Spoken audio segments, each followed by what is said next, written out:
તે ભોળાનાથની જાન જાતી હતી ને ભાઈ, બાયુ ગીત ગાય છે, વીરો મારો જગમ ભભૂચ્યો હતો, કાંઈ ઝગમગ નહોતો થતો. મેલડી માને પૂછતો હોય ને, મેલડીને, એ દુનિયામાં બ્રહ્માને ન માને.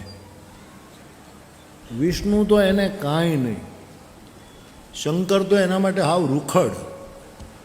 મારી મેલ કે હું કાંઈ મોટો થોડો કે સૌથી મોટો તો દ્વારકા વાળો વાઘરી છે. લે બોલો, 3 મહિનામાં ખરેખર રહેતો જ ન મંદિરમાં, કચ્યું દૂધ ને દહીં ને ઓમ નમો શિવાય નમો શિવાય ઓમ નમો શિવાય ભોખ દે નાખવામાં લોંદા પડે દહીં ના બધા. પાર્વતી કે મારો રોયો હાવ ગોબરો છો. પાર્વતી તો નીકળી જાય તરત ને તરત. દેવી દેવી નહીં કરવાનું. 88,000 વર્ષ થઈ ગયા, રોયા આંખ જ ન ખોલી કોઈ રીતે. અને અહીંયા કેમ છોકરાને હાસવાય અમને ખબર હોય, અને ઘર કેમ રાખવું બાયુને ખબર હોય, અને તમારું મોટું નામ તો અહીંયા જે હોય અહીંયા ગુડાય. મારે કેટલાનું ધ્યાન રાખવો બધાને. અને આ છોકરા હાવ બરફમાં રેઠા રખડે. હાવ સમાધિના દીકરા તાવાય. કાર્તિકીને શરદી હજી બાપુ થાય ને તોય વાંધો નહીં, આ ગણેને શરદી થાય તો હોંઠમાંથી હેડાય નીકળે નહીં કોઈ રીતે.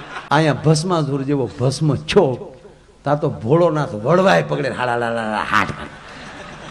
વિષ્ણુનું બાવડું પકડીને કે ક્યાં નહીં સો બોલ્યો છે મહાદેવા. ગણપતિ અરે બાંધવાનું છું ત્યારે બ્રહ્માને વિષ્ણુને કીધું તું ભગવાન શિવે તું પેલા જા. ગણપતિએ 1 લાકડી વિષ્ણુને મારીને તો 3 ગલોટિયા ખવડાવી દીધા. એ કે વરદાન લેવા માગ બટા એટલે ખોટું મારે તારા ઉપાધિ નહીં.